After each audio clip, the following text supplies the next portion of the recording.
की प्रवचन पुस्तिका 32 अध्याय की पहली आयत यानी पद को हम सीख रहे था। देखो, एक राजा धर्म से राज्य करेगा और राजकुमार न्याय से हुकूमत करेंगे। हम इसी पर कुछ बातों को कल सीख रहे था। जो लोग कल थे उन्हें शायद हम विश्वास करते हैं जरूर अनुग्रहित वचन मिला होगा, और जो लोग नहीं थे उनके लिए एक बार और मैं 1-2 मिनट में उसको रिपीट कर देता हूं ताकि आपको मन में आ सकते हैं कि ये बातों को ये लोगों ने सीखा था।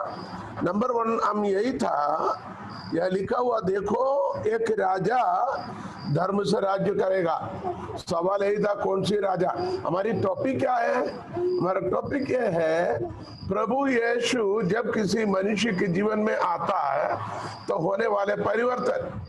The spiritual changes of a human being when Jesus entered. खुदावंद यीशु मसीह आने पर एक मनुष्य के जीवन में होने वाले आत्मिक बदलावट के बारे में हम सिखाने की और सीखने की कोशिश कर रहे हैं। प्रार्थना के साथ हमारे साथ जुड़ जाएं और परमेश्वर आपको जरूर इस वचन को सिखाएंगे। आपको यही बात मन में रखना है। तो यहाँ पर कहता है देखो एक राजा धर्म से राज्य करेगा। यहाँ पर राजा कौन है? राजा खुदावंद यीशु मसीह।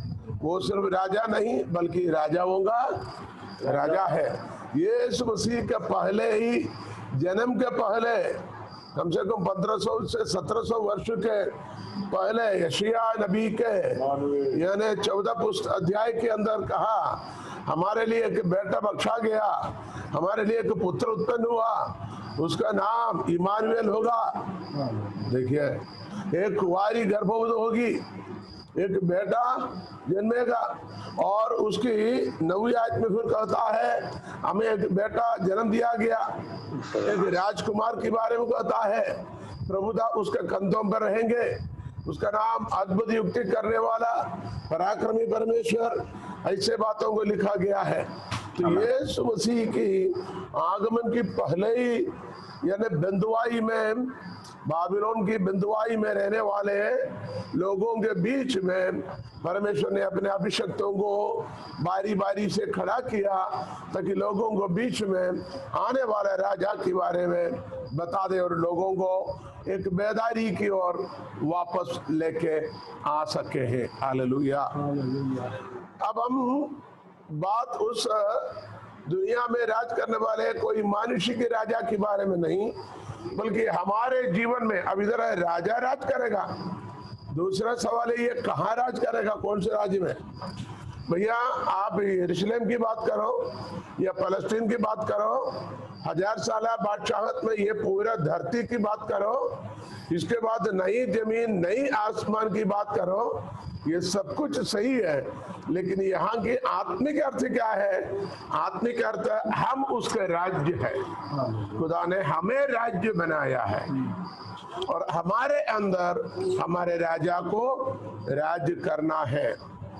तो संदेशा जो लोग कल सुने और आज सुनने वाले हैं, तो ध्यान रखिए खुदावंद यीशु मसीह राजाधिराजा होकर हमारे जीवन में राज करने को चाहता है। उसने हमें राजा बनाया। बहुत सारे आयतों को कल हमने पढ़ा था इसी सिलसिले में। तीसरी सवाल यही था ये कब आएगा भैया, ये कब आएगा? आपने वचन में पढ़ा था, प्रभु का वचन के अंदर जकरिया 12 अध्याय में हमने इस बात के 12 और 13 और 14 3 अध्याय के अंदर साफ साफ हम पढ़ते हैं यानी इस्राएल के खिलाफ ये दुनिया की ताकतें 2 ग्रुप में बढ़कर बड़े युद्ध हो जाएगा। शायद तीसरा विश्व युद्ध हो या दुनिया की आखिरी विश्व युद्ध हो। उसी युद्ध के क्लाइमैक्स पर यरूशलेम को बचाने के लिए, इस्राएल को बचाने के लिए खुदावंद यीशु मसीह स्वयं उतराएगा करके हम सीखे हैं। चौथी बात, ये कहां पर कौन सी जगह पर उतरेगा, ये भी हमने परमेश्वर के वचन में सीखा। 14 अध्याय में जकरिया के प्रवचन में लिखा हुआ है ये यरूशलेम के पूर्व में वहां ओलिव पहाड़ पहाड़ पर, ओलिव के जैतून के पहाड़, उसको कहते ओलिव या जैतून के पहाड़ पर आएगा। चार बातें हम यहाँ बताते हैं। नंबर 1, राजा कौन है? खुदावंद यीशु मसीह। 2, ये राज्य क्या है? राज्य हम है। तीसरा, कब आएगा? आएगा वो खुदावंद यीशु मसीह यहूदियों के खिलाफ दुनिया के लोग इकट्ठा होकर चढ़ाई करेगा। नहीं तो हम ऐसे बोलेंगे, कलीसिया उठाए जाने के 7 साल बाद, कलीसिया को उठाए जाने के 7 साल बाद, महाविपत्ति के अंत में, 1000 साल बादशाही के पहले क्या होगा? सारे दुनिया के लोग इस्राएल के खिलाफ 2 ग्रुप में बढ़कर उन्हें खत्म करने की कोशिश करेगा। उस समय पर खुदावंद यीशु मसीह आएगा। और हमने ये भी कहा, वो कहाँ पर आएगा? वो जैतून के पहाड़ पर आएगा। काय के लिए आएगा? राज करने के लिए आएगा। इतनी बातों को कल हमने सीखा है। आपके दिमाग के अंदर ये बात को बने रहना है। आज हमें ये देखना है उसके आगमन में होने वाले परिवर्तन। वो तेजोमय शरीर के साथ आएगा। पहला कुरिन्थी 15 अध्याय में जब हम पढ़ते हैं, यानी मनुष्य जब मानव शरीर, एको कौन सी है? किसके कौन से एको आ रहे कहीं? पहला कुरिन्थी 15 अध्याय है ना, पहला कुरिन्थी 15 अध्याय उसकी 40 आयत पढ़िए। स्वर्गीय आसमान है, स्वर्गीय देह है और पार्थिव देह भी है। पार्थिव देह भी है। ध्यान से सुनना, पार्थिव देह में खुदावंद यीशु मसीह स्वर्गीय होने के बाद भी खुदावंद यीशु मसीह इस धरती पर स्वर्गीय देह से नहीं आया था जब आए थे, बल्कि पार्थिव या ये मानुषी के शरीर में आया। इसलिए यूहन्ना के सुसमाचार पहला अध्याय कहता है, वो क्या हुआ? आत्मा और सच्चाई से मामूर होकर मुजस्सम हुआ, जिस्म में, शरीर में जन्म लिया, मानव शरीर में जन्म लेकर मनुष्य समान यहाँ रहा। लेकिन खुदावंद यीशु मसीह स्वर्गीय शरीर में बदला। यहाँ एक थोड़ा सा ये थियोलॉजी का बड़ी गहरी बातें हैं। गहरी बात यह है, खुदावंद यीशु मसीह को इस शरीर में रहकर भूख लगता था, प्यास लगता था, कपड़े की जरूरत है, यात्रा के लिए किसी जानवरों की, प्राणी की जरूरत है, सोने के लिए किसी के घर की जरूरत है, और समुद्र के उस पार जाने के लिए इस मसीह को नाव की जरूरत था। और उन्हें लोगों को देखकर रोया, आंसू बहाया, सोया। ये तमाम बातों को हमें मालूम है। लेकिन मरने के बाद यीशु मसीह को दफनाया गया। अरिमथिया के एक अमीर मनुष्य था, उसका नाम है यूसुफ। उसकी चट्टान पर खोदी हुई जो बड़ी खबर के अंदर यीशु मसीह के शरीर को रखा। हमें मालूम है बहुत सारे मसाला लपेट कर, कपड़े में लपेट कर रखा। लेकिन यीशु मसीह तीसरे दिन जी उठा है तो उस शरीर वहां नहीं था। उसकी जो मसाले और मसाले के ऊपर से बांधा हुआ लपटे हुए कपड़े, वो तो वहीं के वहीं थे भैया। यीशु मसीह को लपेट कर रखने वाले वो कपड़ा वहीं क्या किया? खड़ी करके रखकर गया। मैं और आप सुबह बिस्तर से उठते क्या करते हैं? चादर एक तरफ डाल देते हैं, फिर क्या मालूम कब सीधे करते हैं। लेकिन खुदावंद यीशु मसीह अपनी उस चादर को जो उससे बांधा था, वह लिखा हुआ खड़ी करके बिल्कुल बराबर घड़ी करके रखा। ये घड़ी करके रखा। 2 बार आपने बोला, अंकल जी आपने 2 बार क्यों कहा घड़ी करके रखा और छोड़ के जाते हैं हम लोग? यीशु मसीह तो जाने की जरूरत था, खड़ी क्यों किया? आपको एक उदाहरण बताओ। यदि कोई लोग बड़े बड़े होटलों में गया हो, बड़े होटलों में, छोटे मोटे होटल में नहीं, स्टार होटल में गया हो, वहां भोजन के लिए जब हम जाकर बैठते हैं, हमारे सामने प्लेट रखता है, चम्मच, कांटे, चाकू सब रखते हैं, साथ में एक बड़ी रूमाल क्या करेंगे, 3-4 भागों में मोड़कर एक शेप में बनाकर उसको साथ में रखते हैं। रूमाल काहे के लिए? हमारा मुंह पोंछना, हाथ पोंछना, किसी को पूछना, या अपने कपड़े की ओर अपना गोद में रखना, या कि अपने शरीर पर क्या नहीं गिरे, कोई गंदगी ना गिरे।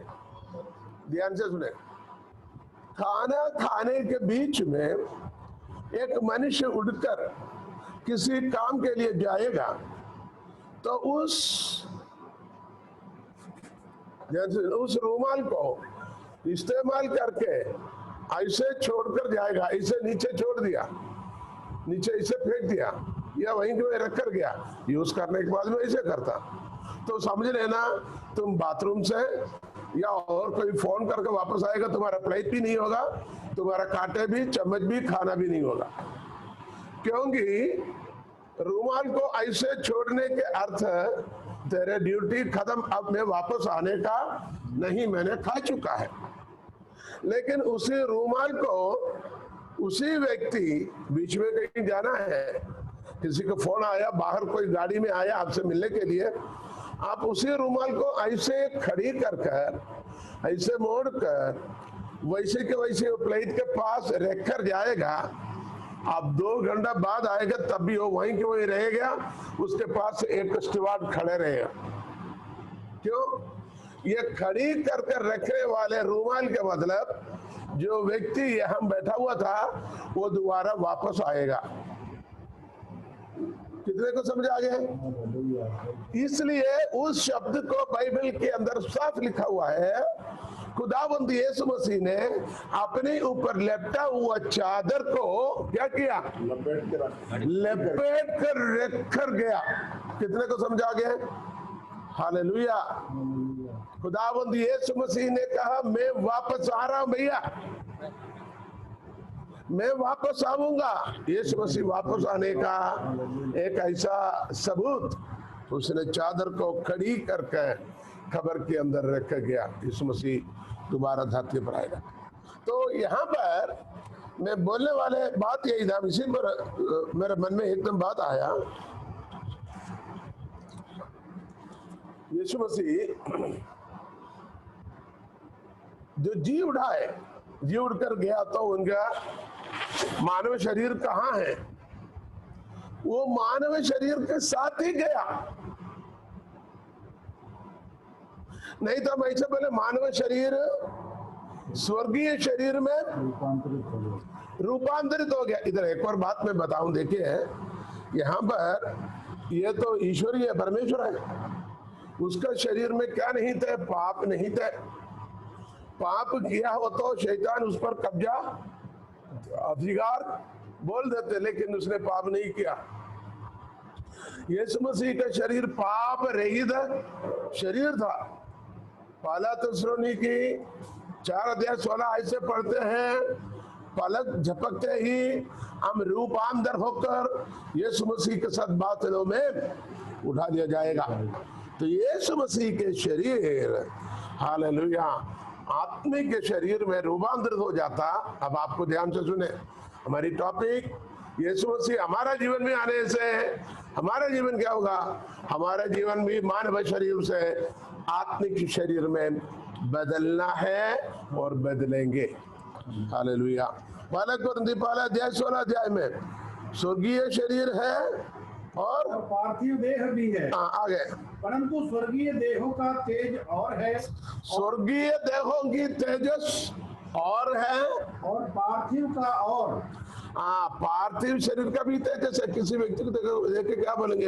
अरे देखो उसको चेहरे को तो क्या तेजस है, क्या खूबसूरत है, क्या वार्लो है, अरे बहुत अच्छा चमक रहे हैं। साधारण इंसान को थोड़ा क्रीम पाउडर नकली लगा के रखेगा तो बिल्कुल चमकने लग जाएगा। लेकिन स्वर्गीय तेजस अलग है, पार्थिव तेजस अलग है। स्वर्गीय शरीरों की स्वर्ग से मिलने वाली तेजस अलग है। भले आप अपने बच्चे को या आपको नाम बदलकर तेजस रखो, तेजस्वी रखो, तेजस्विनी रखो, स्वर्गीय तेजस अलग है।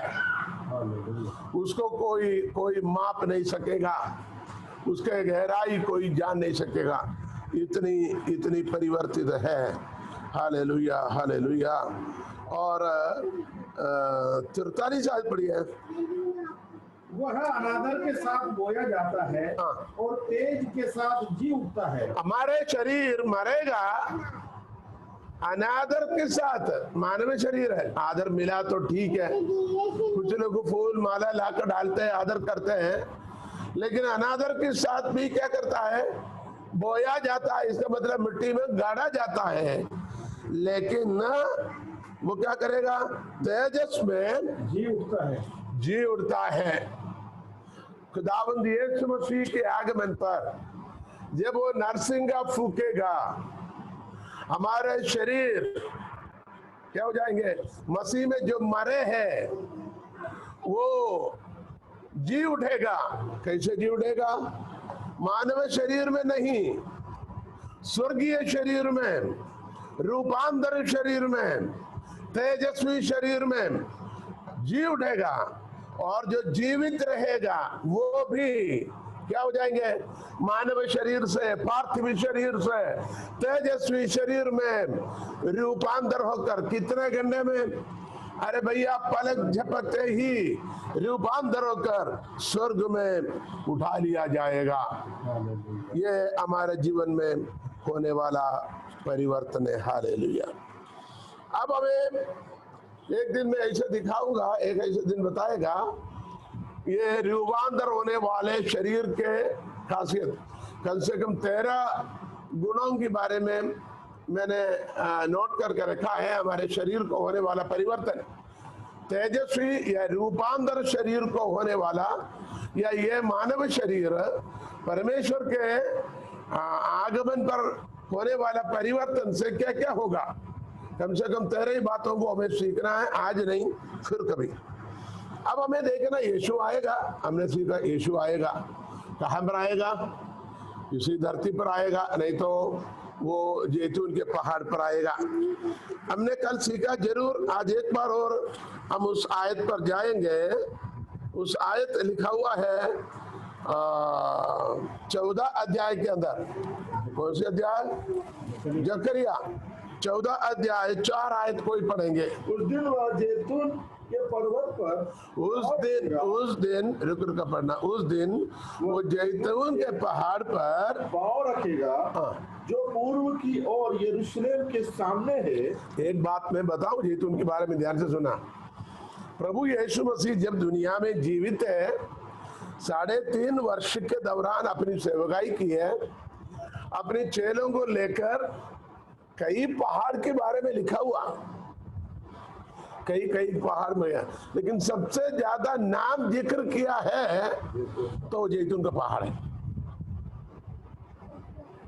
गत्समना के बारे में भी है, सियोन के बारे में भी है, लेकिन सबसे अधिक बार खुदावंद यीशु मसीह गया है वो जैतून के पहाड़ के ऊपर है। ठीक है, इधर कहता है वो जैतून के पहाड़ के ऊपर अपना पाँव रखेगा। आगे, तब जैतून का पर्वत पूर्व से लेकर, जैतून के पर्वत पूर्व से लेकर पश्चिम तक बीचों बीच से फटकर, हाँ, ये जैतून के पर्वत कल हमने पढ़ा है, लेकिन आज हम इतना बताना चाहता है जैतून के पर्वत पर आएगा, यानी ये होने वाले परिवर्तन। यहाँ पर एक बात बताता हूँ, ध्यान से सुने। हमारी टॉपिक हमने ऐसे निकाला, प्रभु यीशु मसीह के आगमन पर एक व्यक्ति के जीवन में होने वाला परिवर्तन। देखिए, हम एक पर्वत है, जैतून के पर्वत। अपने अपने नाम लेकर पर्वत बोलो। जैसे मेरा नाम से पर्वत, मैथ्यू का पर्वत, लिसी का पर्वत, वाटसन का पर्वत, किसी किसी के नाम लेकर बोलिएगा पर्वत। हम एक एक पर्वत है, हम पर्वत से भी कम नहीं है।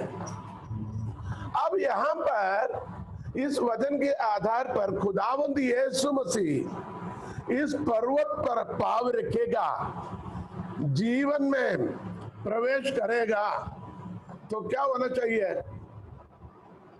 क्या होना चाहिए? आपको नहीं समझे? ये दो भागों में बढ़ जाएगा। इसका मतलब आपका शरीर बटेगा मतलब नहीं है।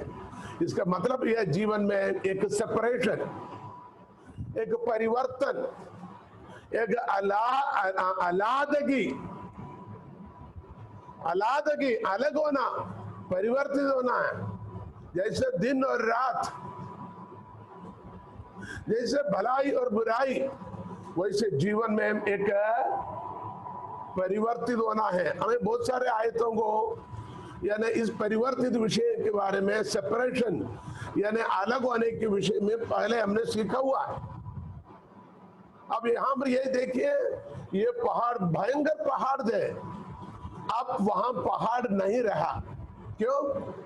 दो भागों में बढ़ गया, नीचे पड़ेगा डिस्प्ले कीजिए साथ को, दो भागों में बढ़ गया, आधा दक्षिण की ओर, आधा उत्तर की ओर जाएगा। हवा में उड़कर नहीं जाएगा बल्कि फटकर गिर जाएगा। आधा उत्तर की ओर, आधा दक्षिण की ओर। देखिए फिर नीचे पड़ते हैं, तब इस जैतून का पर्वत पूरब से लेकर पश्चिम तक बीचों बीच से फटकर बहुत बड़ा खड्ड, वहां खड्ड नहीं बल्कि एक दरार, एक बहुत बड़ी पर्वत, आधा पर्वत उत्तर की ओर, आधा पर्वत दक्षिण की ओर हट जाएगा, हटेगा। तो वहां बड़ी दरार नहीं बल्कि बहुत बड़ी एक रास्ता बन जाएगा। कल मैंने जिक्र किया था। इधर संदेश क्या है? संदेश ये है, यीशु मसीह हमारे जीवन में आने से इस प्रकार एक परिवर्तन होकर एक रास्ता तैयार होना है। खुदावंद यीशु मसीह को हमारे जीवन में चल फिर करने के लिए एक ऐसे सुगम रास्ता हमारा जीवन के द्वारा बनना चाहिए। खुदावंद यीशु मसीह हमारा जीवन में आना जाना, उठना बैठना, देखिए मैं इसके आत्मिक अर्थ बता रहा हूं।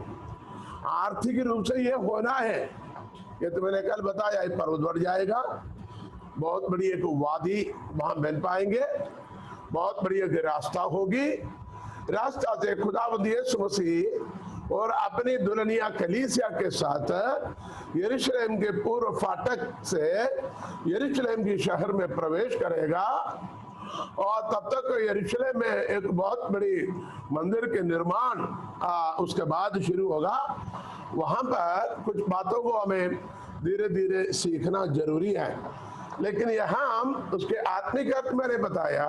यीशु हमारे जीवन में आने से जीवन बदल गया। पहाड़ जैसे थे, घमंड से, हमारी दौलत से, हमारी सोच से, ऊंच नीच की भावना से, दौलत अमीर गरीब की भावना से, पढ़े लिखे की भावना से, समाज की बड़े की भावना से, बड़े पंडित, बड़े आलम, बड़े पास्टर की सोच से, लेकिन वो सब कुछ क्या हो गया? समाप्त हो गया। यीशु के सामने सब कुछ समाप्त हुआ। आपको पता है, जब जब हम परमेश्वर के वचन पढ़ते हैं, यहस्केल में, यशायाह में और मत्ती 17 अध्याय के अंदर और प्रकाशित वाक्य में, वहां सब देखते हैं जब यीशु मसीह को देखा है तो मैं मुर्दा समान गिर पड़ा, मुर्दा समान गिर पड़ा। यानी अब हम कुछ भी नहीं, अब जो कुछ भी हो वो है। खुदा हमारे जीवन में राज्य करे। हमारे सोचों की पर्वत क्या होना चाहिए? खत्म होना चाहिए। हमारे घमंड की पर्वत खत्म होना चाहिए। बहुत कुछ बातें उसी तरीके से हम सोच सकते हैं।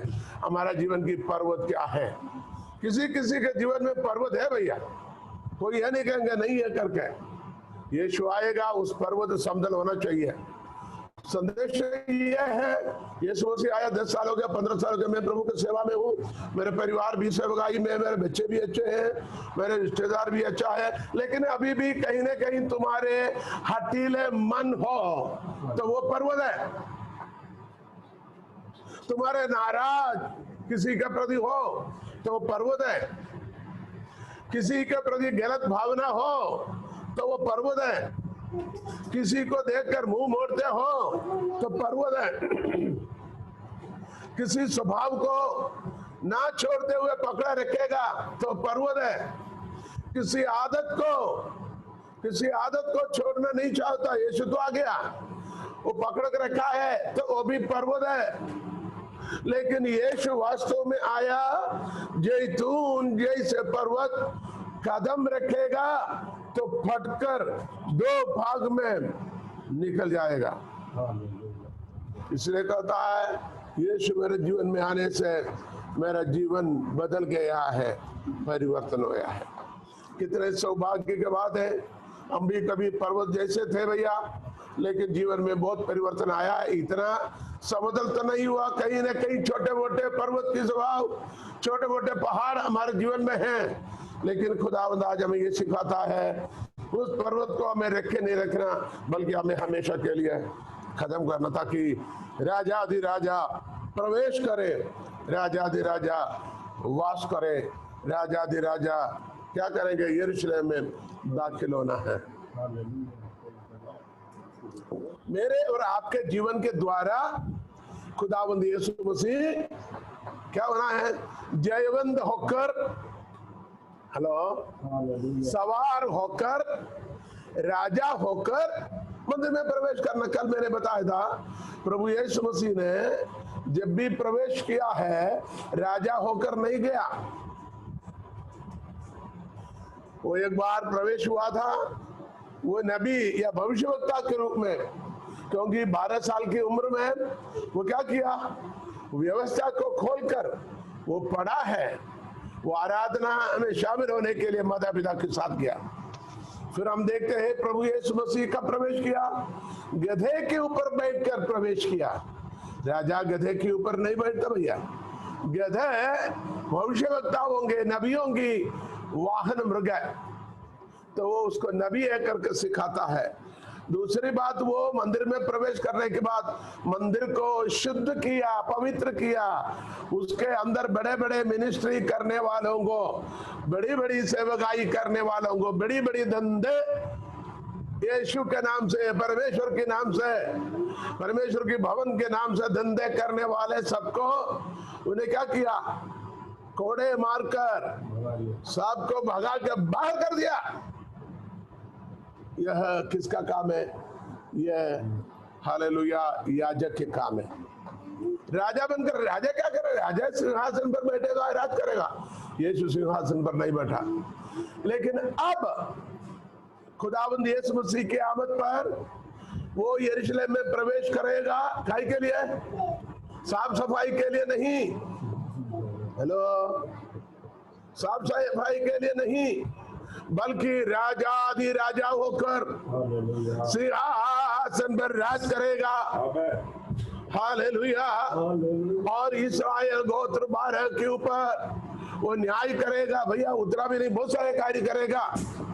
एक तो हमने कल सीखा है, वो जलाली सिंहासन पर बैठेगा, यरूशलेम के आसपास के लोगों को इकट्ठा कर भेड़ और बकरी समान जिस प्रकार अलग अलग करते हैं अलग करेगा, और उनके कामों के मुताबिक उन पर न्याय करेगा। हालेलुया। तो खुदावंद यीशु मसीह को राजा होकर यरूशलेम में प्रवेश करने के माध्यम कौन है, माध्यम हम है। यीशु मसीह के पहले आमद पर वो गधे के ऊपर बैठकर प्रवेश किया है, तभी गधे के ऊपर नहीं बल पर इन गधों पर, हम ऐसे बोले, मैं और आप, मेरे और आपके अंदर राज होकर, राजाधिराजा होकर प्रवेश करना है। यीशु आने से परिवर्तित होना है। हालेलुया। दूसरी बात हमने देखो कहां पर आएगा, प्रेरितों की पत्री, हमने कहा पहाड़ पर, प्रेरितों की पत्री पहला अध्याय है, उसकी 9 आयत से पढ़ेगा। पहला अध्याय 9 आयत से 9 से 12 तक रुक रुक कर पढ़ेंगे। प्रेरितों की पत्री 9 अध्याय। Hallelujah, praise the Lord, praise the Lord. पहला अध्याय 9 से 12 तक, चैप्टर 1 अमाल, चैप्टर 1 वर्स 9 to 12। यह कहकर वो उनके देखते देखते ऊपर उठा लिया गया। यहाँ पर ऊपर आयतों को मैंने इसलिए शोध किया, खुदावंद अपने शागिर्दों के, चेलों के साथ पहले से बोल रखा हुआ था, पहले जाता रहता था। उस पहाड़ पर, ओलिव पहाड़, जैतून के पहाड़ पर गया, वहां से उनसे बहुत सारे बातें किया। बातें करते हुए क्या किया? देखते देखते ऊपर उठा लिया। हाँ, और बादल ने उसे उनकी आंखों से छिपा लिया। बादल ने, कौन सी आयत डाला आपने? प्रेरितों की पत्री, प्रेरितों की पत्री, इससे करेक्ट आप पढ़ रहे सही है, लेकिन डिस्प्ले गलत है। पढ़ो। यह कहकर वो उनके देखते देखते ऊपर उठा लिया गया और बादल ने उसे उनकी आंखों से छिपा लिया। देखते देखते, आपको ध्यान रखना, कुछ बातों को अभी मैं दोबारा इधर रिपीट करूंगा। देखते देखते बादलों में छिप गया। कुछ दिन पहले हमने एलिया के विषय में और एलीशा के विषय में बोला था। क्या था? एलीशा ने बोला, एलिया उठा लिया जाने से पहले एलिया ने पूछा, तुझे क्या चाहिए? मांग रहा हूं। उन्हें बोला, मुझे तेरे दुगनी सामर्थ चाहिए। एलिया ने बोला, तू जो पूछता है थोड़ा मुश्किल वाली बातें हैं, फिर भी जब मैं उठा लिया जाऊं तो मुझे देखोगे। एलीशा देखते रहे, देखते देखते ये एलिया बादलों में, भवंडर में उठाया लिया गया। अग्निमय रथों और अग्निमय घोड़ों की एक झुंड वहां आ गया और एलिया को भवंडर में उठा लिया। कब? एलीशा की देखते देखते। यहां पर यीशु मसीह के चेले लोग बात कर रहा था, यीशु मसीह बात कर रहा था, देखते देखते यीशु मसीह उठा लिया गया। यह एक बात बताऊं, मुझे और आपको इसी उठा लिया जाने में हमको भी उठा लिया जाएगा। हमारे विश्वास की आशा क्या है? हमारे यीशु मसीह आएगा और हमें उठा लिया जाएगा। यीशु मसीह ने यही बात किया, मैं दोबारा आऊंगा और तुम्हें उठा लिया जाऊंगा, ताकि जहां मैं बैठूं वहां तुम्हें भी बैठा दिया जाएगा। तो हमें उठा लिया जाएगा, तो ये दोनों बातों को थोड़ा कनेक्ट करके देखें। किसको उठा लिया जाएगा? कब उठेगा? जो उसकी ओर देखते देखते देखते रहता है।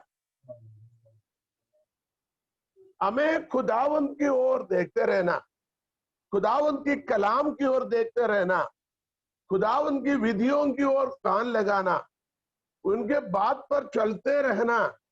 उसके हर कदम जब हम चलते हैं तब वो हमें भी उठा लिया जाएगा। एलिया और एलीशा को थोड़ा मनन करो। यहाँ हम चेलों को भी और यीशु मसीह को भी जैतून के पहाड़ के ऊपर, और नीचे पढ़िएगा क्या लिखा था? उठा लिया गया। आगे। और बादल ने उसे उनकी आंखों से छिपा लिया। बादल ने उन्हें उनकी आंखों से छिपा लिया। उसके जाते समय जब वे आकाश की ओर ताक रहे थे, उसके जाते हुए वो आकाश की ओर ताक रहे थे, तो देखो दो पुरुष श्वेत वस्त्र पहने उनके पास आ खड़े हुए। ये कहाँ की पुरुष है भैया? जब हम परमेश्वर की वचन पढ़ेंगे, सुसमाचारों में, मत्ती में, लूका में पढ़ेंगे, वो स्वर्गदूत है। दो पुरुष कौन है? दो स्वर्गदूत है। आप पढ़िए, 2 एंजल्स। और कहने लगे, और उनसे कहा, हे गलीली पुरुषों, हे गलीली पुरुषों, क्योंकि ये पूरे चेले लोग कहाँ के थे? आपका सवाल? सभी गलील के थे? किसी के पास सवाल है? बोलो। सभी गलील के थे, एक थे, पत्रोस कहां के थे? ये सब गलील के थे। एक थे यहूदा की, कौन? इस्करियोता यहूदा।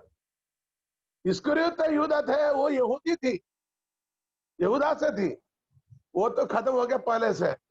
और गलील के थे बाकी सब, इसलिए कहता है गलील के पुरुषों। आगे, तुम क्यों खड़े आकाश की ओर देख रहे हो? हाँ, यही यीशु जो तुम्हारे पास से स्वर्ग पर उठा लिया गया है, यही यीशु जो तुम्हारे पास से स्वर्ग की ओर उठा लिया गया, जिस रीति से तुमने उसे स्वर्ग की ओर जाते देखा। ध्यान से एक एक शब्द को अंडरलाइन करके हाईलाइट करके सीखना। जिस रीति से तुमने उसे स्वर्ग को जाते देखा है, उसी रीति से वह फिर आएगा। यहां पर यीशु मसीह कहां से उठा लिया गया? जैतून के पास। अच्छा, यहाँ जैतून के नाम नहीं आए, ये 12वीं आयत पढ़िए।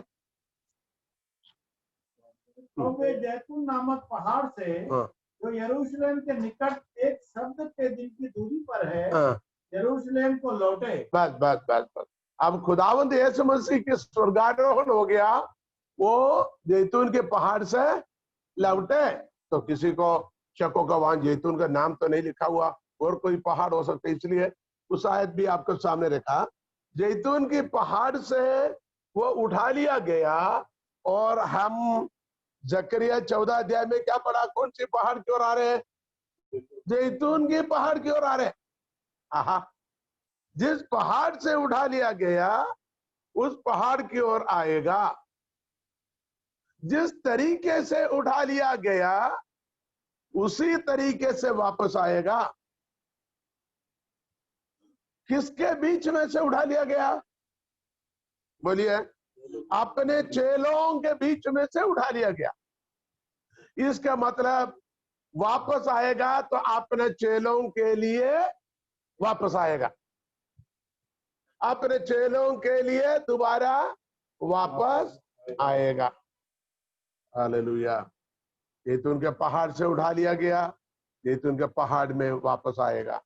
अपने चेलों के बीच में से उठा लिया गया, अपने चेलों के लिए वापस आएगा। वहां गवाह के लिए कौन थे? 2 स्वर्गदूत थे। स्वर्गदूत किसको बता रहे हैं? इन चेलों को कहता है, हे गलील के पुरुषों, तुम लोग ऐसे आसमान की ओर ताकते क्यों रहते हैं? अरे यीशु मसीह 3.5 साल हमारे साथ में था, सब कुछ हमने देखा सुना, लेकिन अब हमें छोड़कर चला गया।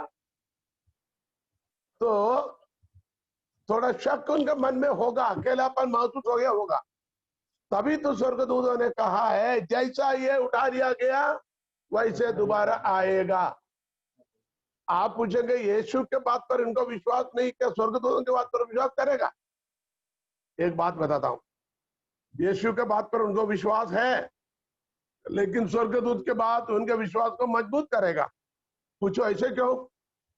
यीशु मसीह की जन्म के बारे में एक स्वर्गदूत जिसके नाम में गब्रियल मरियम के पास आकर कहा, तो नहीं था, कितने थे? एक स्वर्गदूत।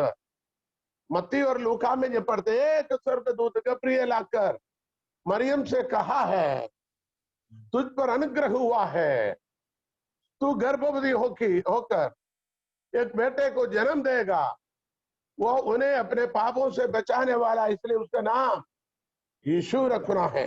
ध्यान से सुनिएगा। एक स्वर्गदूत ने आकर यीशु की पहली आगमन जमीन पर पैदा होने के विषय में कहा, तो यहूदियों को पता वैसे ही हो गया। ये लोगों ने इसको प्रचार भी किया, साथ भी रहा। तो अभी इधर 2 स्वर्गदूत ने कहा है, भैया यह दोबारा आने वाला।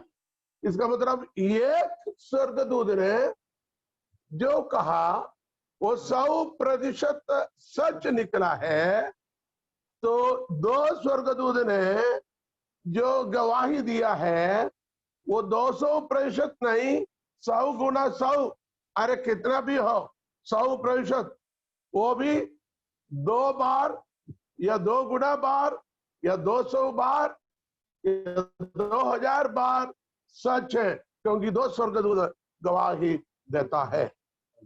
हालेलुया।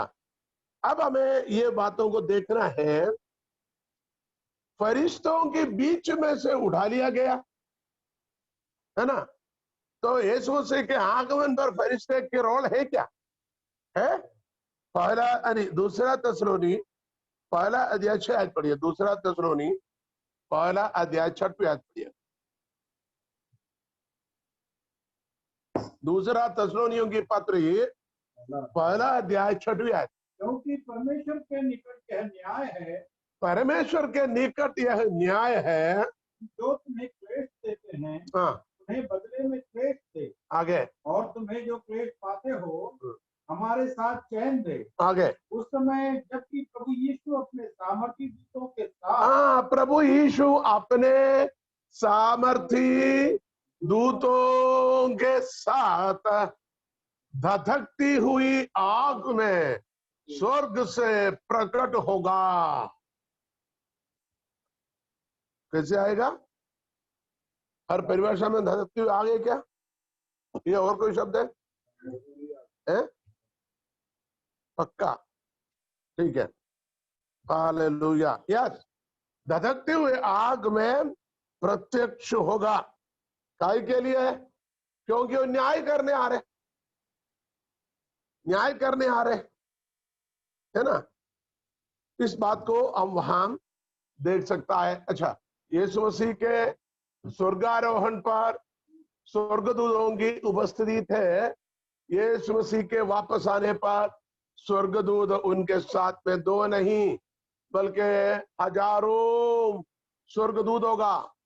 हजारों होगा। आप बोलेंगे स्वर्गदूतों लिखा, हजारों कहां होगा?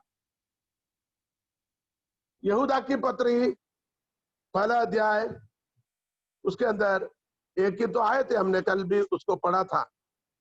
कौन सी आयत है? 6वीं आयत। 14 और 15 पढ़िए। हनोक ने भी जो आदम से 7वीं पीढ़ी में था, उनके विषय में ये भविष्यवाणी की, देखो प्रभु अपने लाखों पवित्रों के साथ आया। प्रभु अपने लाखों पवित्रों के साथ आया कि सबका न्याय करे, और सब भक्तिहीनों को उनके अभक्ति के सब कामों के विषय में जो उन्होंने भक्तिहीन होकर किए हैं, और उन सब कठोर बातों के विषय में जो भक्तिहीन पापियों ने उसके विरोध में कही है, दोषी ठहराएगा। दोषी ठहराएगा। इधर भक्त शब्द लिखा हुआ है, लेकिन हम आगे पढ़ते हैं हजारों अपना भक्तों के साथ आएगा। भक्तों के साथ स्वर्गदूतों का भी जिक्र वहां। हालेलुया। तो प्रभु यीशु मसीह के आगमन पर स्वर्गदूत उनके साथ में होंगे। दूसरी, अच्छा, ये दोनों बात मैं आपको बताता हूं। यीशु मसीह के दूसरे आगमन के पहला चरण में, जिसको रहस्य आगमन है, जो मध्याकाश में आएगा, स्वर्गदूतों के साथ आएगा। लेकिन कलीसिया को यहां को उठा लिया जाने के बाद फिर 7 साल बाद फिर आएगा, तब कलीसिया भक्तजन साथ में होगा, अर्थात हम उनके साथ में होंगे और स्वर्गदूत भी हमारे साथ होंगे। लाखों स्वर्गदूत भी हमारे साथ होंगे। देखिए, उस चिन्ह को, उस दर्शन को थोड़ा आप मन में सोच के देखिए। कभी कभी फेसबुक या आप फेसबुक में ऐसा तस्वीर कुछ लोग बनाकर डालते हैं, खुदावंद यीशु मसीह, उनके पीछे लाखों मनुष्य, उसके पीछे और स्वर्गदूतों के तस्वीर बनाकर डालते, ताकि इसी आयत पर वो लिखकर डालता है यीशु मसीह के दूसरे आगमन के बारे में लिखा गया है। यहाँ पर हमने क्या क्या सीखा? यीशु मसीह कहां पर आएगा? जैतून पर आएगा। यहां से उठा लिया गया, जैतून से उठा लिया गया, जैतून पर वापस आएगा। चेलों के बीच में से उठा लिया गया, चेलों के लिए आएगा। एंजल की उपस्थिति में उठा लिया गया, एंजल यानी स्वर्गदूतों के साथ वापस आएगा। कहां की ओर उठा लिया? स्वर्ग की ओर उठा लिया तो आएगा भी स्वर्ग से। इसलिए वचन में कहते हैं इधर उधर मत ताक। हेलो भक्तों, खुदावंद यीशु मसीह के आगमन को आपको देखना है तो आपको स्वर्ग की ओर देखते रहना है। इसलिए कोलोसियों 3 अध्याय पहली आयत में पौलुस रसूल कहता है तो आसमानी वस्तुओं की खोज में रहो, जमीन की नहीं बल्कि आसमान की बातों को पढ़िएगा। 3 की पहली आयत, कोलोसियों 3 अध्याय पहली आयत। हालेलुया। कुछ दिन पहले भी हमने शायद को पढ़ा है। Hallelujah hallelujah.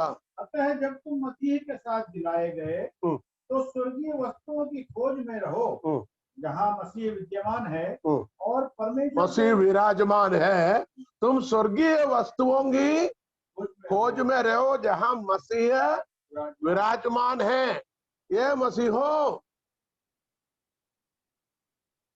ये खुदावंद की बेटे बेटियों, ये विश्वासियों, खुदावंद यीशु मसीह की है दुल्हन, पवित्र दुल्हन है कलीसिया। ये भक्त लोगों, हमारे नजर नीचे की ओर, दुनिया की वस्तुओं की ओर नहीं, यीशु की ओर देखते रहे, क्योंकि वो कभी भी आ सकता है। वो किसी भी घड़ी वो आ सकता है। उसके आने के समय के बारे में कोई नहीं जानता। यूहन्ना के सुसमाचार में कहता है पुत्र भी स्वर्गदूत भी नहीं जानता, सिर्फ पिता को मालूम है। पुत्र को मालूम है आना है, स्वर्गदूत को मालूम है जाना है, लेकिन समय पुत्र को भी नहीं मालूम, स्वर्गदूतों को भी नहीं मालूम। समय पिता की जो क्लॉक होता है, काउंट डाउन क्लॉक, पिता की उस समय जब पूरा होगा उस समय पर कहेगा जाओ, उसी घड़ी खुदावंद यीशु मसीह स्वर्गदूतों के साथ हमें लेने के लिए आएगा। इसलिए हमें देखते रहना, दुनिया की बातों को भूल जाइए, परमेश्वर की ओर देखिए, स्वर्ग की ओर देखिए, आसमानी वस्तु की ओर देखिए। मैंने पहले कहा सुअर प्राणी जैसे कीचड़ कीचड़ कीचड़ कीचड़।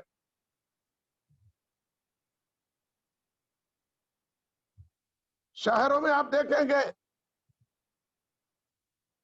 वहां गटर की नालियों के अंदर ये घूमता रहता है, ये प्राणी गंदगी के लिए। हम ईश्वर के समान ना रहे, बल्कि हमारे आंखें हमेशा आसमान की ओर उठाए रखें, आसमान की ओर, स्वर्ग की ओर। क्यों? किसी भी वक्त आ सकता। अरे भैया, रेलवे स्टेशन में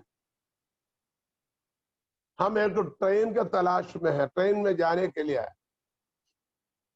क्या करते मालूम है? जो भी ट्रेन की आवाज आता है तुरंत खड़े हो जाएगा, देखेगा मेरा ट्रेन तो नहीं, मेरा ट्रेन तो नहीं। अरे भैया तुम्हारा ट्रेन ये नहीं दूसरा है, तो भी देखते रहेंगे मेरा तो नहीं है।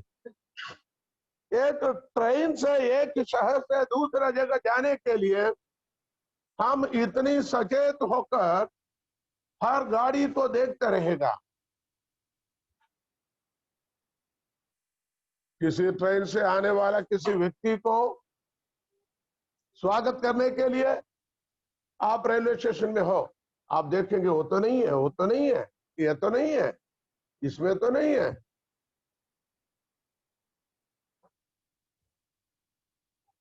इसी तरीके हमें हमारे खुदावंद यीशु मसीह के आगमन के लिए हमारे आंखों को खुली रखना। 10 कुंवारी के घटना हमें मालूम है। 10 कुंवारी थे, 10 पवित्र थे, 10 तैयार थे, 10 दूल्हे के आगमन के लिए इंतजार किया, 10 की मशाल जल रहा था, 10 को नींद लग गई, 10 सो गई, दसों दूल्हे के आगमन की आवाज सुनी, दसों जाग गई, दसों की दिया बुझा हुआ था, 5 के पास कुप्पी में तेल थे, उसने डाला, जला दिया और अंदर प्रवेश हुआ। मेरे कहने का मतलब ये है, हमें आंखों को खुला रखना है। कैसे बोलिए, क्या करना हमें? आंखें खुली रखना है। हमारे खुदावंद यीशु मसीह किसी भी घड़ी, किसी भी वक्त आएगा, वो आग में प्रकट होगा। हालेलुया। हजारों भक्त जनों के साथ, हजारों भक्त जनों के साथ वो प्रकट होगा। एक बार और जकरिया 14 की 5 पढ़िएगा। जकरिया 14 के 5 वहां लिखा हुआ है। 14 के 5। तुम मेरे बनाए हुए खड्ड से होकर भाग जाओगे, क्योंकि वह खड्ड आसेल तक पहुंचेगा, परंतु में से भागोगे जैसे उस भूकंप के डर से भागे थे जो यहूदा के राजा उज्जियाह के दिनों में हुआ था। तब मेरा परमेश्वर यहोवा आएगा और सब पवित्र लोग उसके साथ होंगे। सब पवित्र लोग खुदावंद यीशु के साथ पवित्र लोग होंगे। Hallelujah, hallelujah. वो महिमा में आएगा। मत्ती 25 के 31 की पढ़िएगा। मत्ती 25 का 31। खुदावंद यीशु से अपने महिमा में आएगा, अपनी तेजस में आएगा, तेजो में अपनी पूरी प्रभाव में आएगा। पहले आगमन, पहले जब दुनिया में जन्म हुआ था, एक साधारण मनुष्य के समान जन्म लिया। उसको लिटाने के लिए लोगों ने जगह नहीं दिया। मनुष्य थे, जगह भी थे, लेकिन किसी मनुष्य ने अपने पाँव हटाकर, अपनी बिस्तरा हटाकर अपनी जगह यीशु के लिए नहीं दिया, बल्कि प्राणियों ने, पशुओं ने जो गौशाला में बंधे थे, उसने अपने सिर हिलाकर अपने घास नहीं खाया। घास को इकट्ठा करते करते वो चरनी के अंदर उस घासों को गद्दा बनाकर उन्हें कहा आ कर उसने मुंडी हिलाकर वहां पर यीशु को लिटाया गया। हाँ, मैं अपनी भावना में जो गाय की या भैंस की या प्राणियों की बात किया, जरूर ऐसे होगा, क्योंकि वचन में लिखा उसका गौशाला में, क्योंकि सराय में जगह नहीं था। सराय की जगह कहां गए? सराय में लोग बिल्कुल भरा हुआ था। ये लोगों को नहीं मालूम था एक छोटी सी नवली नवली बच्चे को हाथ में लेके आ रहे, इनको लिटाना है। ये अभी अभी जन्म दिया हुआ एक बच्चा है, इसको लिटाने की जगह चाहिए। ये बड़ी दूर से चलकर आ रहे हैं। दुनिया तैयार नहीं थे, लेकिन दुनिया में खुदा की सृष्टि वो तैयार थे। आओ उसको स्वीकार करने के लिए। यहां पर एक बात बताने के लिए मैंने कहा, यीशु मसीह पहली बार आया तो महिमा में, आग में नहीं आया। लेकिन मत्ती 25 का 31 में पढ़िए, जब मनुष्य का पुत्र अपनी महिमा में आएगा। हाँ, मनुष्य का पुत्र अपना महिमा में, बोलिए महिमा में। प्रभु यीशु मसीह का वापस आगमन अपने महिमा में, महिमा के साथ महिमा में आएंगे तो वह अपनी महिमा के सिंहासन पर विराजमान होगा। महिमा तब स्वर्गदूत उसके साथ आएंगे तो वह अपनी महिमा के सिंहासन पर विराजमान होंगे। स्वर्गदूत साथ में आएंगे, महिमा में आएंगे। महिमा में परमेश्वर अपनी सारी महिमा के साथ, अपनी सारी स्वर्गदूतों के साथ महिमा के सिंहासन पर विराजमान होगा। कितनी कितनी अनुग्रह बात है। तो हमने देखा, हालेलुया, जब खुदावंद यीशु मसीह ने स्वर्ग की ओर उठा लिया गया, कौन सी शरीर से गया? अपनी तेजोमय शरीर से गया, तो वापस भी तेजोमय शरीर में आएगा। कहां से उड़ा? जैतून से उठा तो आएगा कहां? जैतून में। किसके बीच में से उठा? चेलों के बीच में से, तो आएगा तो चेलों के लिए। किसके उपस्थिति में? स्वर्गदूतों की उपस्थिति में, तो स्वर्गदूतों के साथ आएगा। कहां की ओर उठा? स्वर्ग की ओर उठा, तो स्वर्ग से आएगा। Hallelujah, hallelujah. और वो बड़े महिमा में आएगा। हालेलुया, भयंकर तेजस में आएगा, उसके भयंकर महिमा के साथ आए। आमीन। और उसके भक्त लोग उनके साथ आएंगे, भक्त लोग उनके साथ आएंगे। Hallelujah, hallelujah, hallelujah. और हम तसलोनी में क्या पढ़ा था? वो अग्निमय, क्या पढ़ा? तसलोनी में एक शब्द पढ़ा था, हाँ, धधकती आग। दूसरा तसलोनी पहला अध्याय। जबकि प्रभु यीशु अपने सामर्थी दूतों के साथ धधकती हुई आग, धधकती, the blessing fire, blessing fire. क्यों धधकती हुई आग? क्यों? उसके आगे लिखा हुआ 7वीं आयत में, बढ़िया 7वीं आयत और तुम्हें 6 के 7, हाँ वही है। 6 अध्याय अभी पढ़ा हमने, सॉरी 6 आयत पढ़ा है, उसके 7वीं आयत पढ़े। धधकती आग के आगे पहला तसलोनी पहला अध्याय की 6 आयत हमने पढ़ा है, उसकी 7वीं आयत। यहाँ तक कि मकदूनिया और अखया के सब नहीं नहीं, दूसरा तसलोनी पहला अध्याय 6वीं आयत अभी पढ़ा है।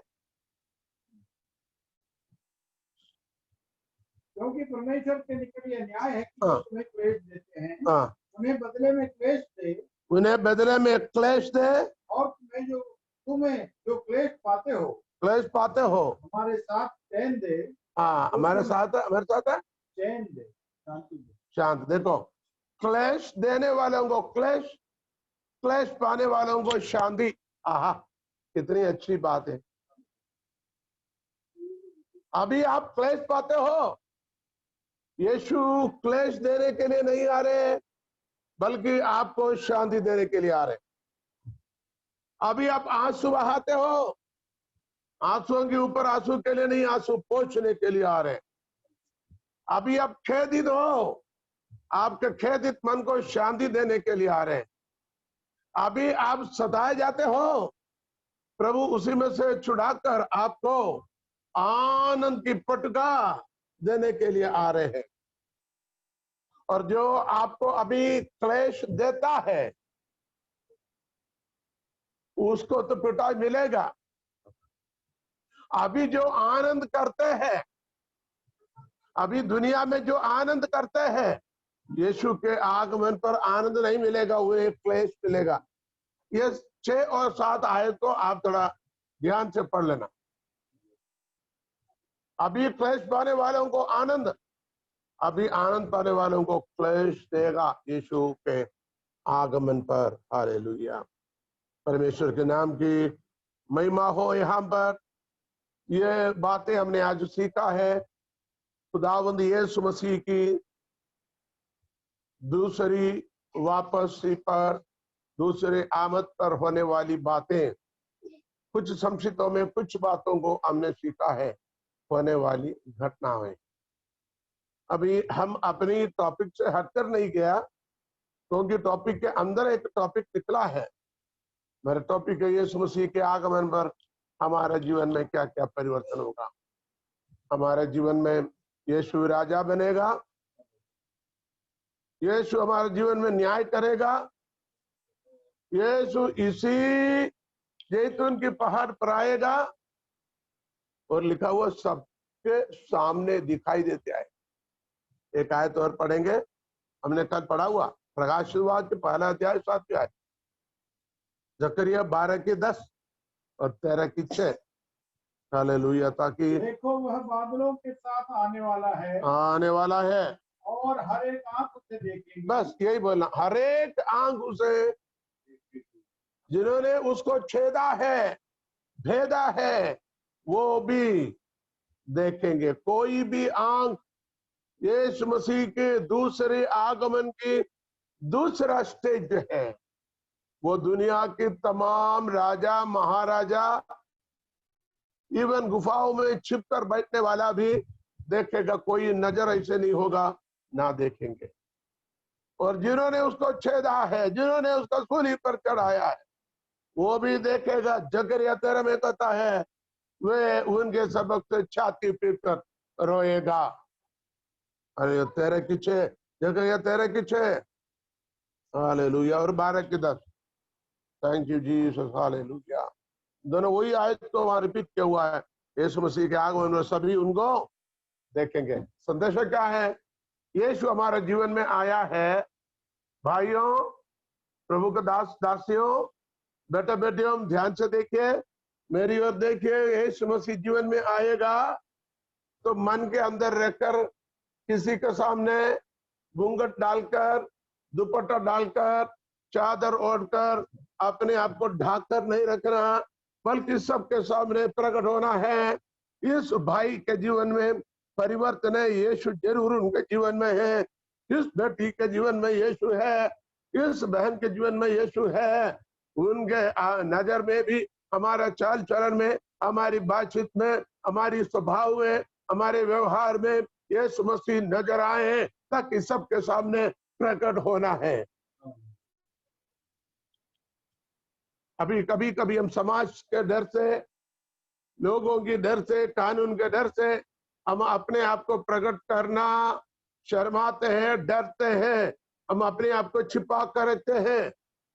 यीशु मसीह कहता, यदि कोई मेरे बारे में शर्माएगा, मैं भी उनके विषय में स्वर्ग में पिता के सामने, स्वर्गदूतों के सामने शर्माएगा। यदि कोई मेरे विषय में इस धरती पर गवाही देगा, मैं भी स्वर्ग में पिता के सामने, स्वर्गदूतों के सामने उनके लिए गवाही देगा। अभी धरती पर कोई शर्माएगा तो स्वर्ग में आपके लिए प्रभु यीशु शर्माएगा गवाही देने के लिए, क्योंकि इन्हें जमीन पर रहकर मेरी गवाही नहीं दिया। सबके सामने हमें प्रकट होना है। नाम लिखकर, क्रॉस टांग कर सड़कों पर घूमने की जरूरत नहीं, चिल्ला चिल्ला कर कहने की जरूरत नहीं, लेकिन आपकी चाल चलन आचरण से ये नजर आए। जब कोई सामने आए, कोई पूछे, तो उन्हें मौका है, हमें मौका है उन्हें बताने का। जैसे रीति रिवाज हो, पूजा पाठ हो, समाज की बातें हो, जात की प्रथा हो, जात पात, कोई भी बात पर यदि कोई पूछे तो हमें बोलने की समय है, गवाही देने का समय है। किसी के समय गवाही दे सकता है। हालेलुया। तो संदेश क्या है? यीशु के आना, हम आत्मिक अर्थ भी सीख रहे साथ में। जीवन में यीशु आएगा तो बहुत बड़ी परिवर्तन होगा। इतना भी नहीं, सब लोग देखेगा, देखना है। हालेलुया। हमारा जीवन परमेश्वर के सामने हालेलुया प्रकट हो जाए, और अपना जीवन हालेलुया छिपा कर रखने वाली जीवन नहीं, हमारे जीवन मसीह को, अपने आप को छिपाओ, अपने आप को, लेकिन प्रकट किसको करना? यीशु को। अभी होता क्या है? यीशु को छिपा कर रखते हैं और अपने आप को प्रकट करते हैं। हम किसी से कम नहीं, हाथ पैरों में भले दम नहीं हो, हम अपने आप को बड़ा दिखाने की कोशिश करते हैं। बड़े जात का वो छोटा है, हम लोग बड़ा है। हम उनसे भी ज्यादा पैसे वाले हैं, ज्यादा खेती है, ज्यादा पढ़े लिखे हैं, ज्यादा ऊंचा है। हम अपने आप को ऊंचा करना चाहते हैं, लेकिन मसीह को नहीं। इसलिए मसीह ने अपने आप को इतना नीचा किया, जहां तक सलीब के मृत्यु तक। 2:5 से जब हम पढ़ते हैं फिलिपियों में, वैसे स्वभाव रखो मसीह यीशु का है, जो परमेश्वर को तुल्य रहने का अधिकार होने के बाद भी तुल्य रहना ना जानकर समझकर, उस अधिकार को रेत छोड़कर मानव शरीर को धारण कर जमीन पर उतर आया, यहां तक सलीब के मृत्यु तक उतर आया। Hallelujah, praise the Lord. आज की संदेश क्या है? यीशु मसीह जीवन में आने से जीवन में परिवर्तन होना है। यीशु हमारे जीवन में राज करना है। यीशु इस शरीर में राज करना है। यीशु हमारे साथ न्याय करने आए, न्याय करे। राजकुमार न्याय करेगा। भले अभी दुनिया में हमें न्याय नहीं मिलते हो, हमारे राजकुमार, एक राजकुमार 32 की पहली आयत में देखो, एक राजा राज करेगा और एक राजकुमार क्या करे? न्याय से। देखो एक राजा धर्म से राज्य करेगा। देखो एक राजा धर्म से राज्य करेगा और राजकुमार न्याय से हुकूमत करेगा। राजकुमार धर्म से हुकूमत करेगा, न्याय से हुकूमत करेगा। धर्म से राज्य करेगा, न्याय से हुकूमत करेगा। राज्य करने के लिए धर्म नहीं, धार्मिकता होना है। धार्मिकता निभाना, मानव जाति के धार्मिकता निभाने के लिए, समाज के जरूरतों को, मनुष्य के धार्मिकताओं को निभाने के लिए जन प्रतिनिधियों को चुनकर भेजता है। राजा की दौत्य प्रजाओं के धार्मिकता को निभाना है और न्याय से। Hallelujah, hallelujah. धर्म से राज करेगा, न्याय से। हालेलुया। वो अपना सिंहासन पर बैठकर हम पर न्याय करेगा, सीधाई से न्याय करेगा, सच्चाई से न्याय करेगा। तो हमारे जीवन में यीशु आने से एक परिवर्तन, एक बदलाहट जीवन में प्रकट हो जाए। आज हम प्रार्थना में जाएंगे। प्रभु यीशु, हम धन्यवाद देते हैं। यीशु मसीह, हम तेरे कदमों पर आते हैं। आप हमारे जीवन में आने से एक परिवर्तन नजर आना है। प्रभु जी, बहुत कुछ परिवर्तन हुआ।